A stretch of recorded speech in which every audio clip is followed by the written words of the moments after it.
Hi, Kristen. Hey Jennine, how are Hey. you?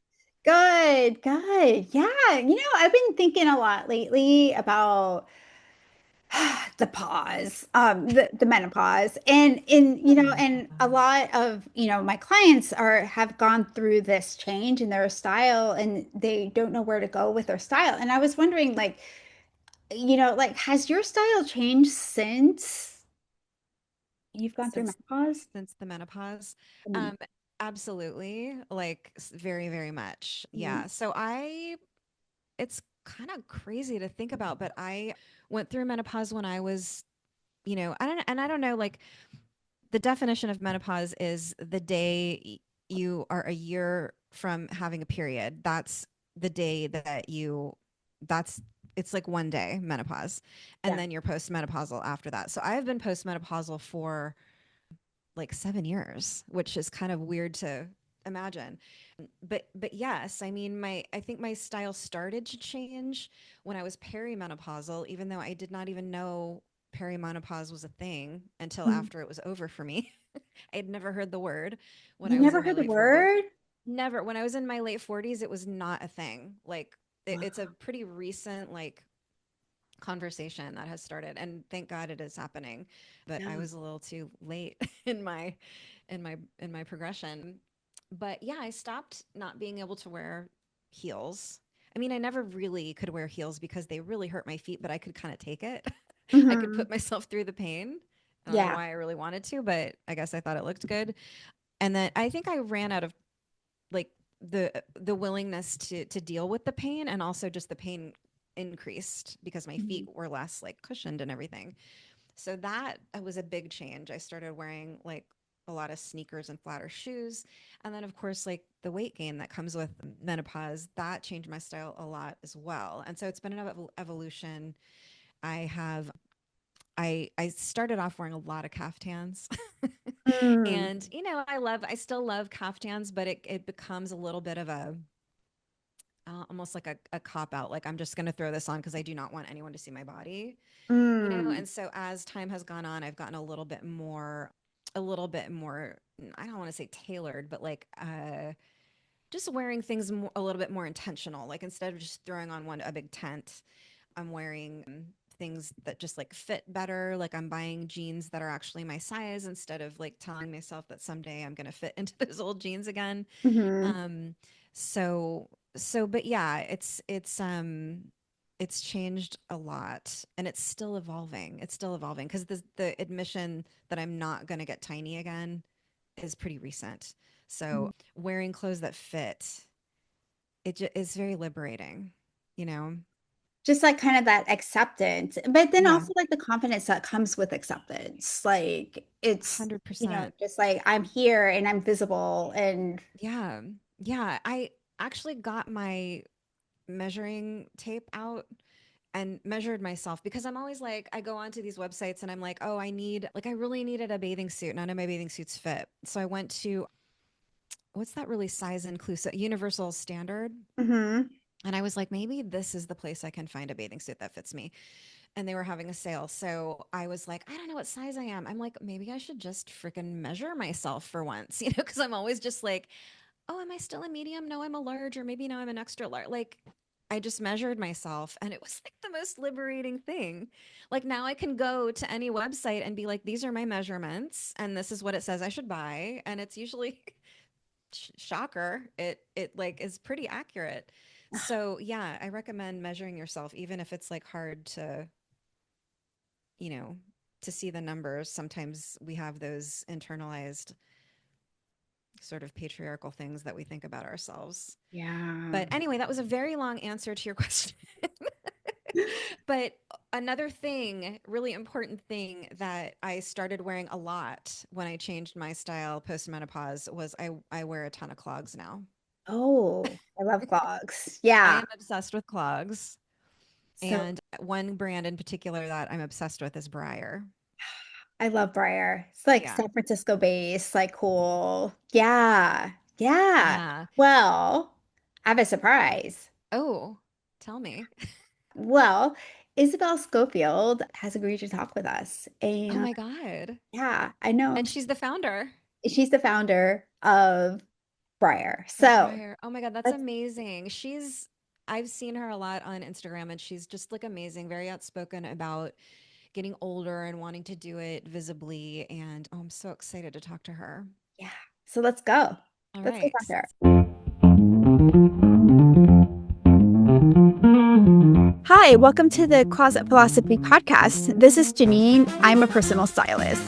And this is Kristen. I'm a fashion writer, and we're here to uncover the ways that your personal style is so much more than just clothes. Whether you realize it or not, what you wear touches on science, psychology, culture, politics, and so much more.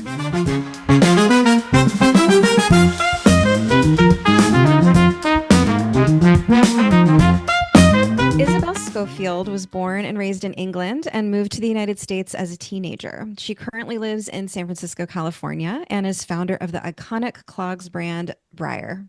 She started her career in fashion design for some of the most popular brands in the early 2000s.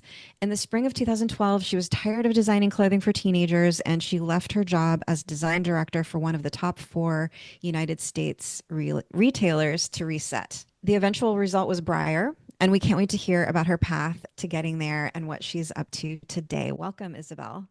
Hi, so nice to see you guys. So nice So to awesome to finally have meet you. you. Yeah, Yeah. yeah, So yeah. cool. It's like I've been following you forever.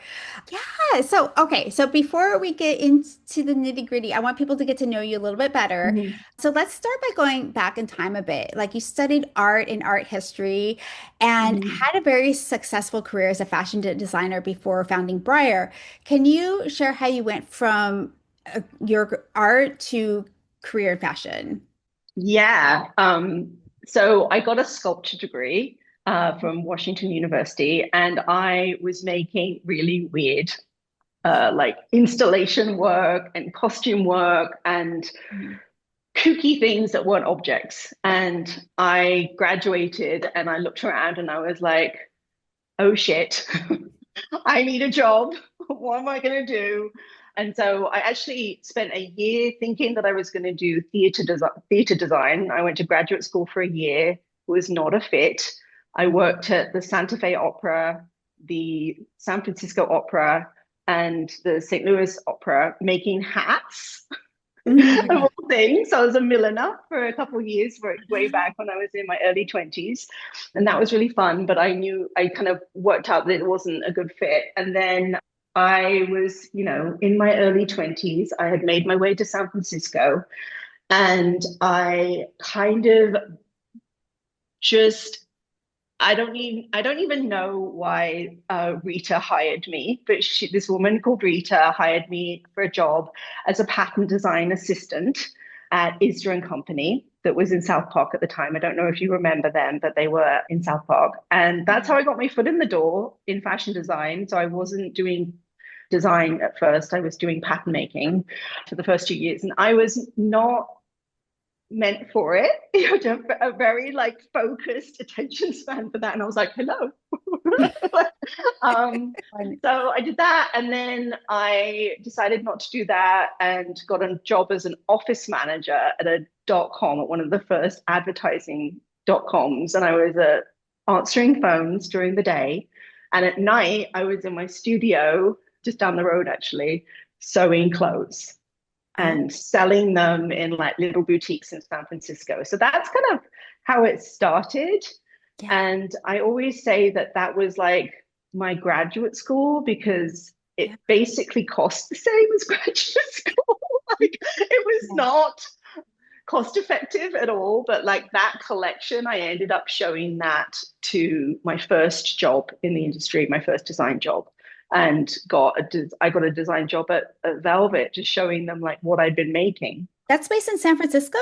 No, I had moved to LA Okay. um, because of my The partner was industry. going there, and I was like, okay, I'm going to LA. And yeah, so that it was a I was thinking about it this morning and I kept thinking, my wife was like, are you singing a long and winding road? And I was like, yeah, I am. Because I'm thinking about how I got here and it's like, it was not a straight path. Yeah. So that's how I got into design from sculpture. And Yeah. yeah. Yeah. Yeah, it's so interesting, but it's also interesting too because like your clogs are like sculptural. So Yeah. it's like not like a direct, path, but it's like all there. Like, for Yeah. example, like I have a background in graphic design and Mhm. typography, and it's like what's that have Mhm. to do with fashion? But like it translates in different ways. Yeah. And it gives you like a really unique perspective. So that's really Yeah. cool. Yeah. And I always just look back and I think I'm so lucky that I learned how to flat pattern in graduate school. And then I got the job at Isder and Company, and I do all the pattern work for our shoes. Hmm. So like it's just like I just took that skill, and like you just I always say to, like, when I'm talking to younger people, like just keep following the thing you're interested in and it's going to come together in this thing that you might never imagine, So that was, and the office manager job, like I wasn't organized before that. Yeah. Still terrible at answering the phone, but I learned how to be organized in that job. I Yeah. Hated remember it. now that you mention it, I remember that store ISDA Yeah, on South Park because I used yeah. to work right on South Park at the time when it was Oh my there. gosh. Oh my gosh. We probably like had lunch at Cafe Centro right next to each other. Exactly. I used to Yeah. eat there like all the time, and then there Oh was my that gosh. burrito place right next door. Yes, yes, yes. Yeah. Yeah, Oh, yeah, that's so funny. I lived on Freelon Street, which is across the street from South Park, but I don't yeah. remember that. So it must have not been at that time. That was like in 98 or something like that. So, Oh. Yeah, Israel Company kept, I think they closed their doors in like maybe 2005, but they were their brand was a little bit older than we were. mhm. So, like, I remember when I was working there, I had a clothing allowance and I dressed kind of like I was, in my 20s, but probably dressing like a 40-year-old lady for the time, because Maybe. it's just like, but that might be Okay. why. Yeah. Oh yeah. I mean, I do remember Jeremy's, but like I don't Oh remember. my God. Yeah. So Jeremy's was good. amazing. Yeah, that was So like you take the thing home and then realize why it was, because it like the zipper was broken or right. something. And you're like, oh, Yeah, why did I things were buy always that kind of thing? a little bit off there, And but you They still were also spend like like always really off. $200 cool. on it. Yeah. Yeah. Yeah. Yeah. But it's Oh, supposed to be 3,000, you Exactly. It was know? originally that much. Yeah. Yeah. Exactly. So yeah, so then I know that you took like a sabbatical from Hmm. design, Hmm. fashion design, tired of you were doing that for like, did you say 15 years or so? Yeah. Yeah. Yeah. what? Yeah. Hmm. And so took like a bit of a sabbatical, traveled around, Hmm. and then eventually founded Bryr. Hmm. And you've been doing that for how long now? It's going to be a 13-year-old in September. Teenager. My baby is turning 13. Yeah. Wow. Yeah. Which is crazy, Oh, but also Wow. feels kind of right. She feels 13. Yeah, that's Yeah. interesting. Yeah. Yeah, and so I find it interesting that like a clog is like this very traditional piece of footwear, Hmm. and you've really taken it and made it modern. Like, what's Thank your you. take on reinventing something that is so sort of traditional, and then like transforming it, reinventing it, and making it into like the GG, like your GG sandal and the chunk. They're Mm. like clog adjacent, but they're Yeah, also like there would. different. Yeah. yeah. Yeah, they're I love teenagers. I love that question. I mean, in the beginning of Briar, like I wrote my little business plan, and I imagined Briar as like the West Coast clog brand, like Hmm. hopeful and bright and more minimal and clean. And in the beginning, I just had the high heel and the mid heel. So it was very much like similar to what everybody else was doing. Um, but I knew I wanted like this more clean aesthetic and obviously like really gorgeous materials. And that was how we were running for a really, really long time. And it was great. And people loved high heels. um, Yeah. and then the pandemic happened, and I was really lucky that right before the pandemic, I had gone. I was always like, nobody wants a traditional clog from us. Like somebody's already doing that. And I always have this thing where I don't want to do the thing that somebody's already done. Hmm. We did the work, and we had like actually developed the base, because I go to our manufacturers, our Spain manufacturers, and I like literally build the base from the ground up. We're the only clog company that does that. Everybody else buys from the same like shelves. Oh, I'm a little bit OCD about our clothes, and so I'm like there, and I'm like, could you move it just a little bit this way? And could you do that? Like, I make them crazy. I'm like, can I have one more sample, please? You know.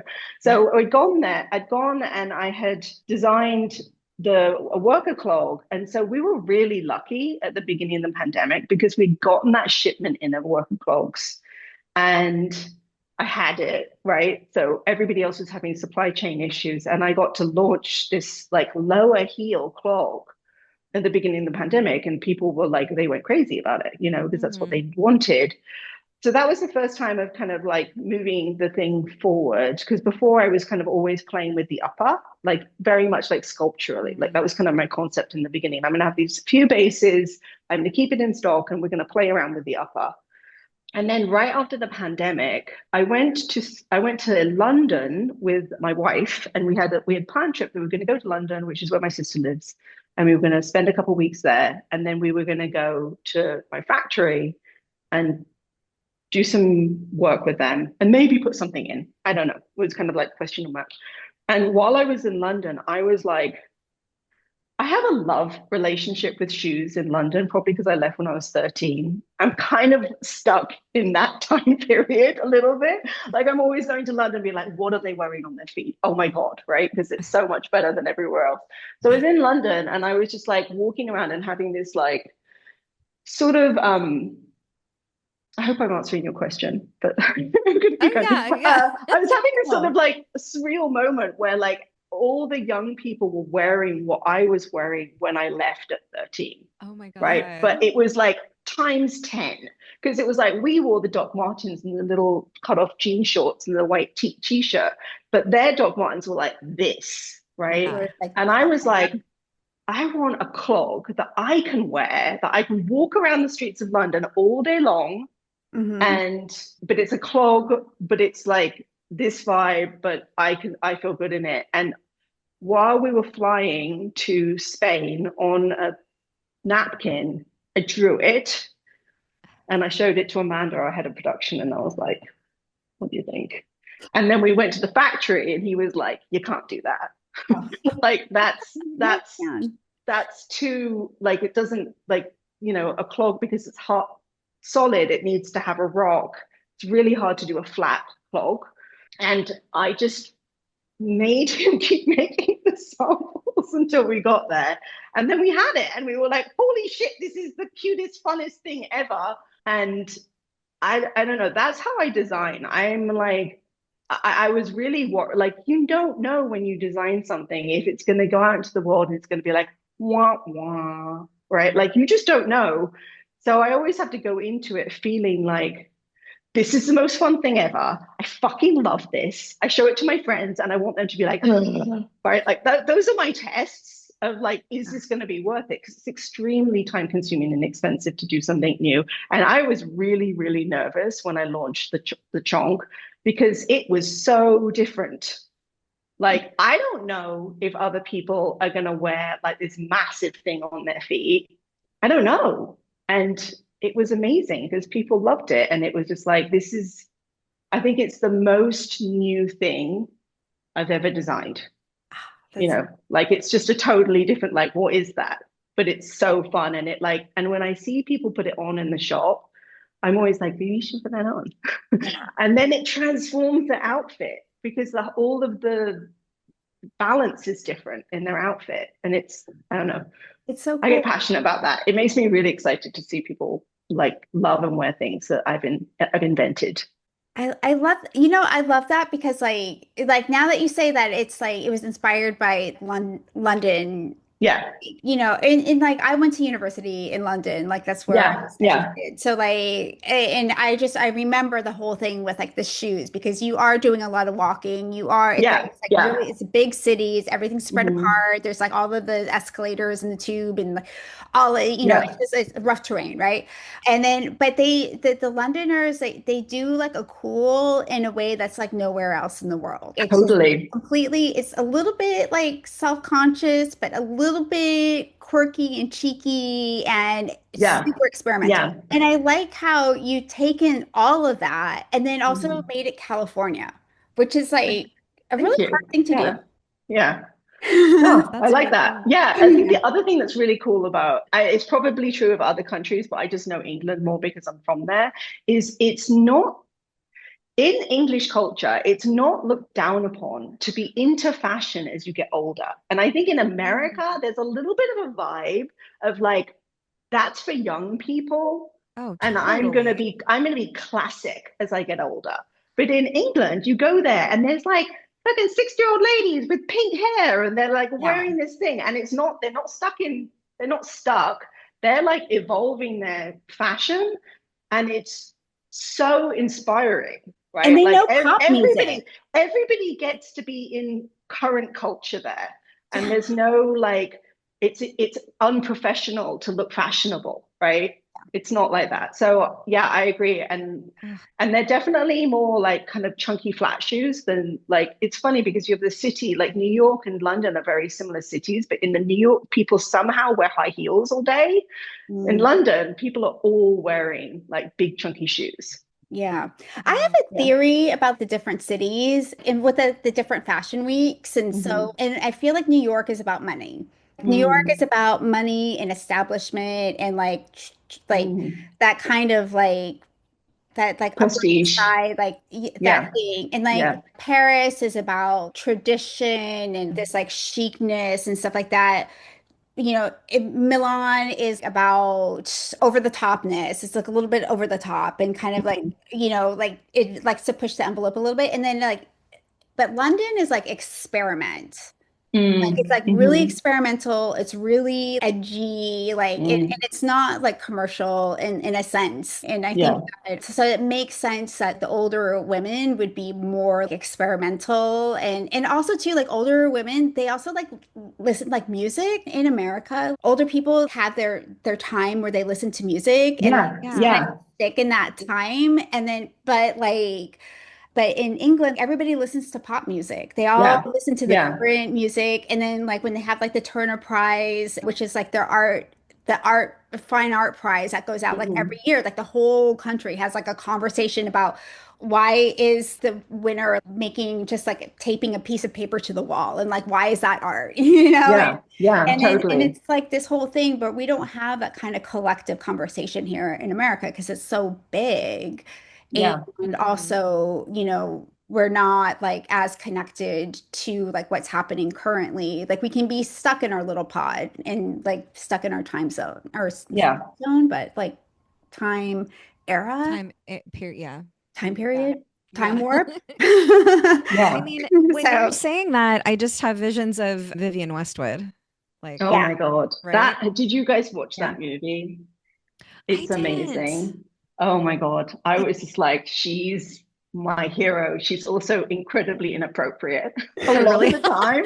But like, she's just like, oh my God, in terms of somebody just like knowing themselves and being true to themselves and not being fucked with, Yeah. oh, she's incredible. I need to She's watch it. incredible. Yeah, Yeah, definitely I put it love on your that. Netflix list. Well, yeah. so that kind of brings us to our next question. We wanted to ask you, well, first, I mean, I find it really interesting that you invented what you call the most like creative shoe that you've invented to date. You invented it at this time of your life when Mhm. you're, you know, you've been talking about on your social media about your Mm. menopause transition, this time of being an older woman. And so, yeah, could you talk a little bit more about how that affects your personal style and your like, how you carry yourself in the world? Yeah. God, I think so. I started Bryr like in my late 30s, and I had come off being like a design director. So there was a lot of like being in meetings and being a power woman and like that kind of vibe. And, my high heel was just like that power work clog for me. But I think that there was a time period in there for me where like I kind of lost my way in my own personal style. Like I was just like my body was changing, my face is changing. Like who am I? Like what do I want to wear? Like what am I looking like?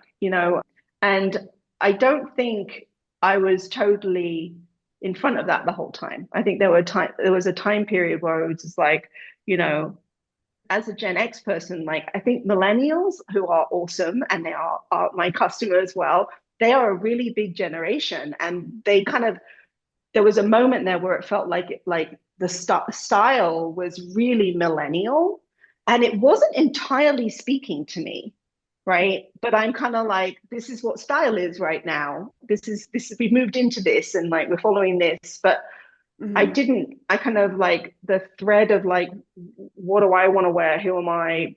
Had I lost it a little bit. And I think that designing the chonk was sort of the beginning of me being like, no, I don't I don't give a fuck. I want to design like what I want to wear. I'm gonna do it again, but I'm gonna do it differently. I'm not gonna worry about looking stuck in a period. I think that in some ways, this is I haven't even thought about this before, but I think Gen Z really helped me do that because they are really in sync with Gen X in terms of style, Hmm. right? So like kind of looking at that and being like, I'm really vibing with what these younger people are wearing. Obviously, I'm not going to wear some of the things that they're wearing because I'm not going to co-opt their style. But it gave me permission to be like, yeah, I really like denim. Yeah, I think our generation, like, we really like denim. It's just a thing. We have a denim thing. We have a denim fetish. totally. Not other. And like, it's just like, it's okay for me to wear big baggy jeans with cuff. I don't care that this other generation is saying it's all about high waist. Like, I'm just going to start building what I'm resonating with.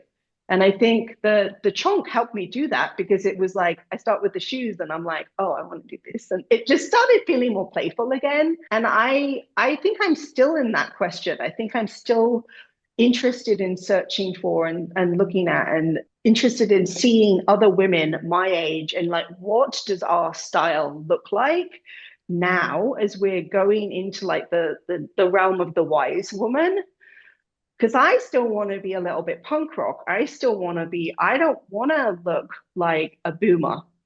No, no offense to boomers, like at all, but like that's not my style DNA, Hmm. right? Our generation has a style DNA. And like, Hmm. what does that look like as we get older? And yeah, so that's what I'm interested in. And I think that I hadn't really thought about it until you asked me that question, but I think the invention of the chonk really helped me go there. Hmm. Yeah. And what would you say the style DNA is? I mean, I don't know. Let's talk about it. Yeah.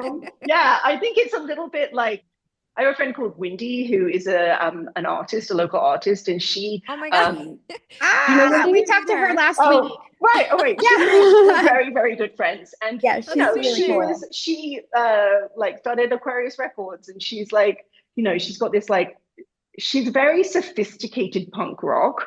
And I Yeah. think there's an edginess to our style that's different than millennial style. I think that we like denim. I think I don't know. What do you guys think? It's hard to describe what your own or what are your own like to see your own generation. But when I Yeah. see it, I'm like ding ding ding, Mhm. right? Yeah, I mean, I agree with you that there's an edginess that is not a factor in millennial style. Just, I mean, this is a very Mm-hmm. overarching like Yeah, yeah, generalization, yeah. obviously. Mhm. And it's this, it also just speaks to our generation in other categories as well. Like Gen Xers are sort of known for having a little bit of an edge. Like grunge Mm-hmm. was our, when we were in Yeah, our 20s, grunge was our thing. we don't play well with others. Yeah. Yeah. Well, I Right? mean, I also think it's interesting because, like, like the punk rock happened and the grunge happened, and all of this kind of like questioning authority and stuff like that. But we're also like the first generation to not have it as good as our parents, or not Mm-hmm. have, because all the generations ahead of us were like had a better life than their parents did. Mm-hmm. And we're Hmm. Yeah. the first ones that are not going to experience that same level. I mean, some Mm-hmm. of us do, but for the most part, as a generation, we're not. So that kind of like that anger, that disillusionment, that detachment Hmm. Mm-hmm. is like embedded in the edginess, but also Anti-establishment. anti-establishment, but also Mm-hmm. like not letting society define us. And I think Mm-hmm. that is really interesting because like I made this joke like, Gen X women have been dyeing their hair since 1989, until we started going, just to piss everybody off. But now that we're going Totally gray, true. we're That's totally stopping, true. we're letting our hair grow natural just to piss To everybody piss off. everyone Yeah, off. yeah, yeah. And So, also, like, I feel like we were all like thrifting. Like when I was growing up, like I think when other generations look at our generation, they probably think, oh, the gap. But it was very part of our generation to be not buying from big box stores, Mhm. right? Like to go totally. thrifting and to wear something kind of weird, and like that is part of our DNA, like genuinely. Like this kind of re-upping on thrifting is part of what we've all been doing. Like that's what I was shopping in high school, Mhm. partly because I didn't have Yeah. the money to go to the mall, but also because it was just like that was just what the I don't know that anyway. Well, thrifting No, was but different back then, though. yeah, and I Like, think it It was does stem. amazing. yeah. It was, I know. Do you remember Aardvarks? Yeah. Yeah, yeah, Is it yeah. still there? Oh, it would be amazing if it was still there, but I doubt it. Is that the secondhand shop with like all of like the milkmaid dresses? Or no, that's held Um, over. Sorry. oh When yeah, I no, moved to America in the late 80s, where I moved to St. Louis, and there was this vintage store called Alice's. And I used to often go and buy Edwardian clothes. oh my God. It What? was so amazing. Like the stuff Wow. I was buying would be in like a museum now, and I would be Oh, wearing like little Edwardian jackets and stuff. And wow. like the stuff that was available because people, it wasn't as mainstream, it hadn't been picked through, but like it was just incredible. Like it was like 1950s dresses and Victorian dresses, and like it was incredible. That's Mm, amazing. yeah. And I Yeah. think that like our our thrifting, it stemmed from necessity for a lot of us. I graduated from college in 1992 and everyone was like, don't even bother trying to get a job because it sucks out there. So I worked in a coffee Mm. shop. Like I literally didn't even send out any resumes because I was like just told that I wasn't going to get a job. So I worked at a coffee shop. And so I couldn't afford to buy new clothes. So Yeah. I like thrifted, but then it like evolved into an aesthetic that is kind of like coming to fruition now because all the young, like the Gen Zers, like you're saying, they Mhm. seem to be really into thrifting. Yeah. It's cool. Yeah, Yeah. yeah, yeah.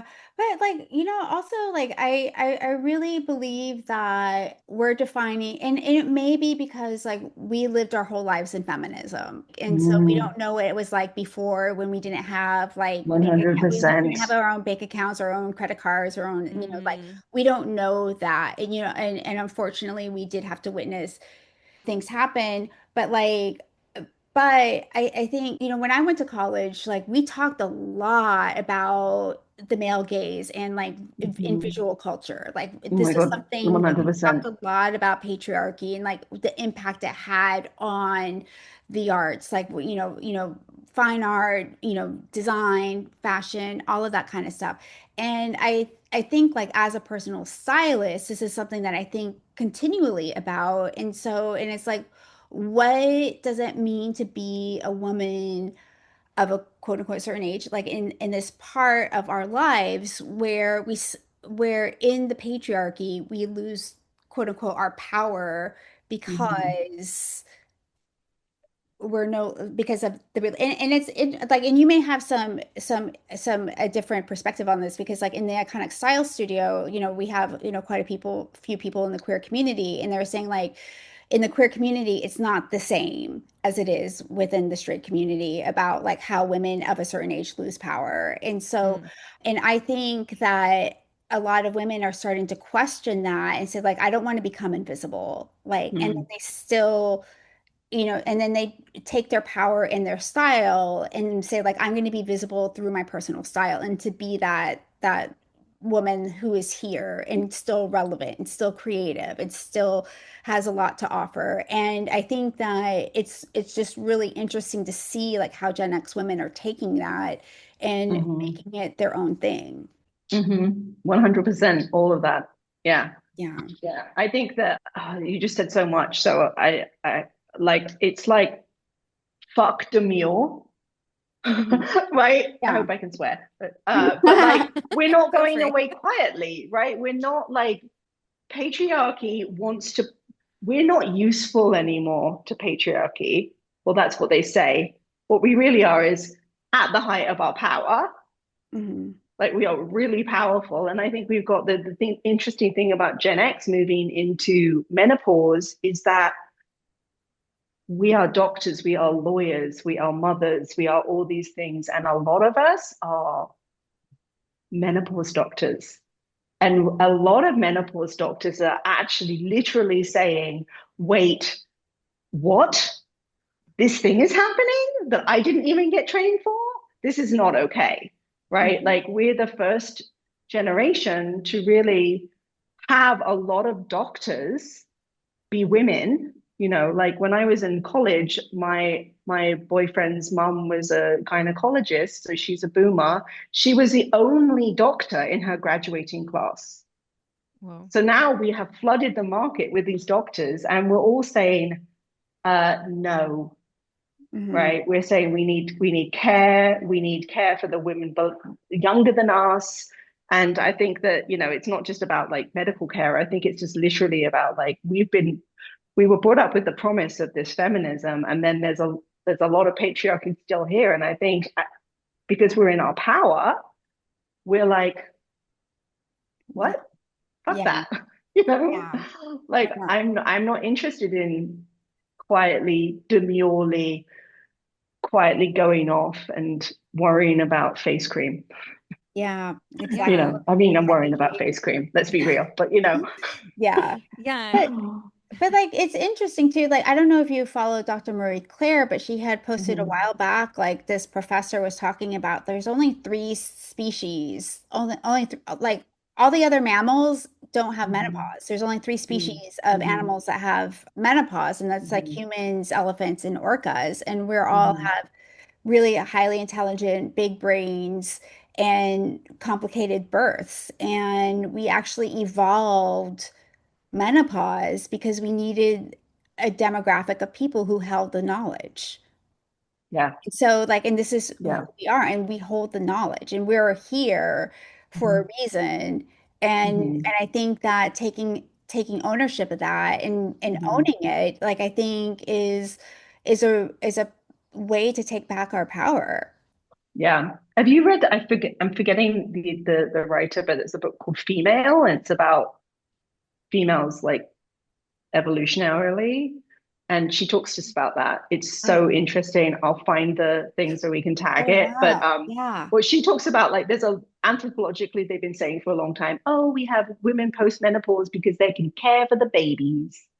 And Mhm. it's like, she's like, no, I think what they're doing is remembering what to do when there's a fire. And they're remembering that they are the holders of knowledge and they are the leaders of the tribe, Mhm. right? They're not just like granny holding your baby for you, because Mhm. you could do that with your sister, you Yeah. know. So it's Like so interesting. Oh, that the sounds like a great oldest Yeah. the one. oldest kids can do that, can hold. Yeah, the oldest kids can do that, but what do you really need? You need having it, what is a benefit to the group? People who live long enough to remember what to do when these like events that don't happen very often happen. And Yeah. that's what elephants do. Mama elephants lead you to the water Hmm. when there's a drought. It's Yeah. amazing. They Yeah. remember. It's incredible. Yeah. And it almost like reminds me of like, there's like the Maslow's hierarchy of needs. Like Dr. Maslow, he borrowed that from the Blackfoot Nation. And it actually like the top of it's actually like a teepee, not a pyramid. And it's Mm. not really a teepee, but it's the way that we can explain it in, Western terms. And the top of the teepee is not self-actualization because like in indigenous culture you're born a whole person, like you're not born needing to actualize yourself, you already are actualized. But then the next level is community actualization, and then the top is actually cultural perpetuity, so it's like passing on the knowledge to Mm. Mm. the lower, like that is the highest order, is passing on the knowledge to the younger generations. And Yeah. I think that, the fact that we don't have that in Western, like European culture, like I think is like, we're missing a lot of, we lose a lot. Like every generation has to learn something all from scratch all over again because we're not passing down the Yeah. knowledge from generation to Yeah. generation. I mean, we're not only not passing it down, but the culture doesn't value older people and especially older women. So younger people don't look to older Yeah. people for that knowledge. They look at them and roll their eyes. So that's like a big cultural shift that Yeah. would be really valuable. I had a moment 2 years ago where it was a little bit of a come to Jesus moment for me, where I was at a retreat, which I do every year, and it's really complicated running an Instagram account, which is a lot of it is your body, right? And Mhm. and for whatever reason, with the way that Instagram has worked for the last few years, that's been sort of a thing that works. So as a business owner, you kind of do the thing that works. But I was experiencing this experience of like consciously aging, right? Like my body is consciously aging, my face is consciously aging, and I had unconsciously started pulling myself out of the story, Mm. right? And I started unconsciously putting kind of younger women in there, totally Mhm. unconsciously. And I realized during this retreat that like I had this internalized patriarchy, these internalized things that I had learned throughout my career, which was that you can't build a business on a 50-year-old's face. Like if you have a 50-year-old's face, the 30-year-old's not going to want to look, right? Like you're kind of like you're basically the like I had just really unconsciously absorbed that like I was redundant, Mhm. right? Mhm. And I hadn't even realized it. I knew I was feeling bad about my like new body and stuff like that. And I knew that I was like finding it like harder to film things that I would look at the video and be like, I like that. But I hadn't realized that that was happening. And then, but the like boom was I'm fucking doing that to all of the people who trust me, who are along for the ride with me. And a lot of them have been along for the very beginning. They are also aging. And Mhm. so I am telling them by telling myself that I'm not like valid and beautiful anymore. Neither are they. And it was like, holy fucking shit, right? Wow. Like, wow. I've always said like you're along for the ride and I'm designing for you and me and my friends. And Mhm. if I had unconsciously started to not do that because I was absorbing patriarchy. And Therapy. it was a huge moment for me. And after that, like I posted about menopause for the first time and I had like a post that like the comment section made me cry because it was so me too. Thank you for saying this. Oh my God. And I just really realized that like if you're running a business like a small business like mine where you're really being like you have the benefit of being able to like really think of like what do I want, who what does my friend want, like what can we do, but then you've absorbed patriarchy. It's gonna I'm doing it live, right? Like I'm going through my feelings live. Yeah. I don't know. Does this resonate with you guys? Oh Like, my is this, God, have you so experienced much. this? Yeah.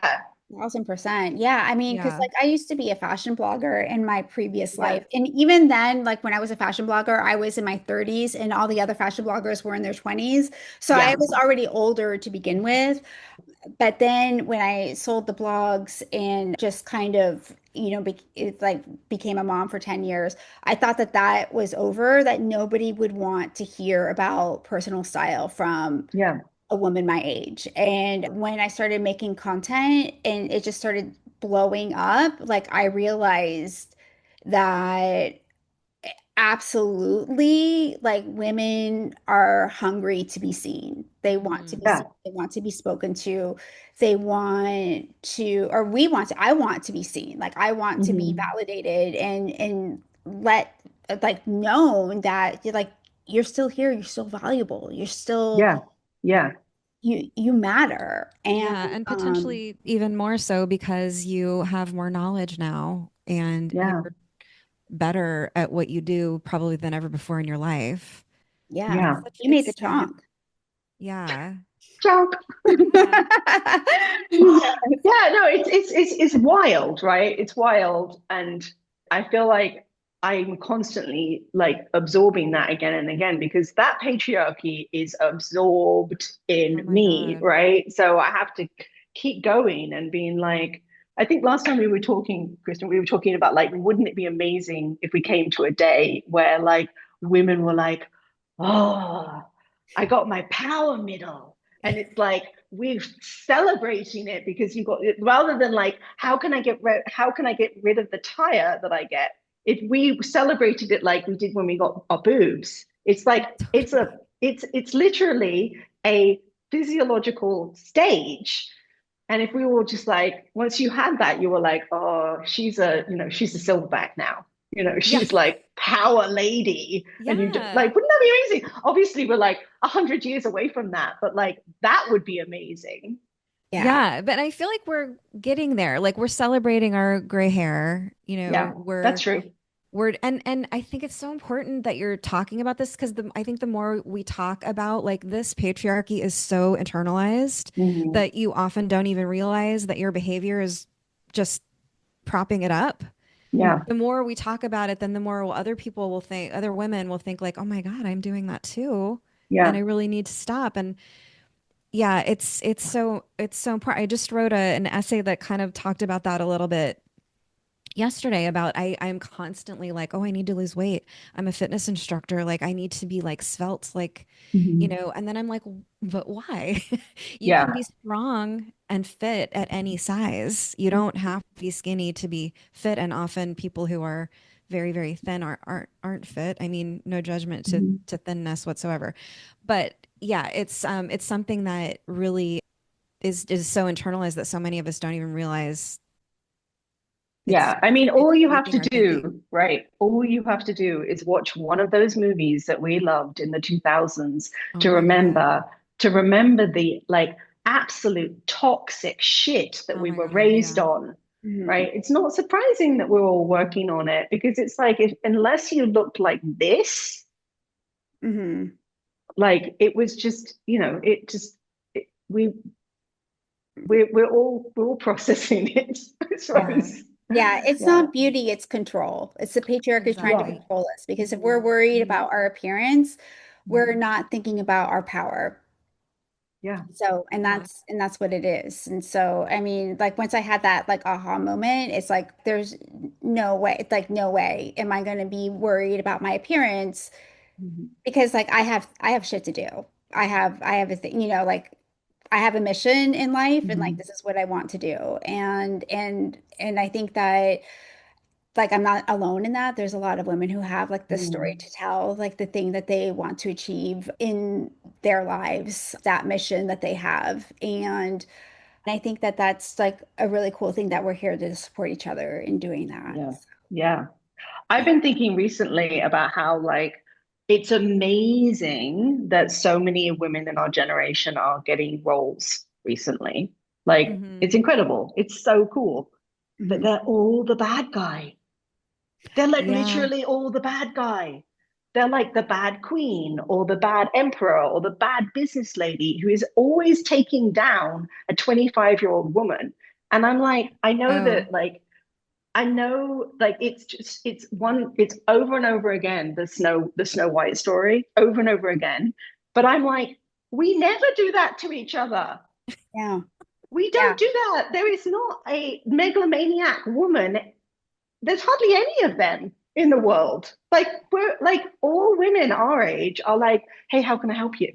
Hmm. You know, Yeah. not all of them, obviously, but like I just been thinking about that. Like I keep watching movies with like Nicole Kidman or like Kate Blanchett, and like these people who like are fucking amazing, but the roles for older Hmm. yeah. women are And like, always evil bad guys.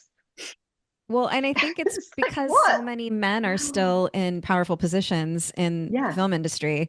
So they're Mhm. like, we know we need to get more older women Yeah. in Yeah. the roles. And so how do we Yeah. do that? Oh, they're Yeah. the My Let's theory, make her a psycho. my theory is that we are aware of the bullshit and we know we see right through the bullshit, and that's incredibly intimidating to men. Yeah. And so and it suits their it suits their narrative that we're evil because we're not buying it, right? And Mhm. so they want to they want to, and who they're telling the stories that Mhm. we're out to get them, we're against the younger women because Yeah.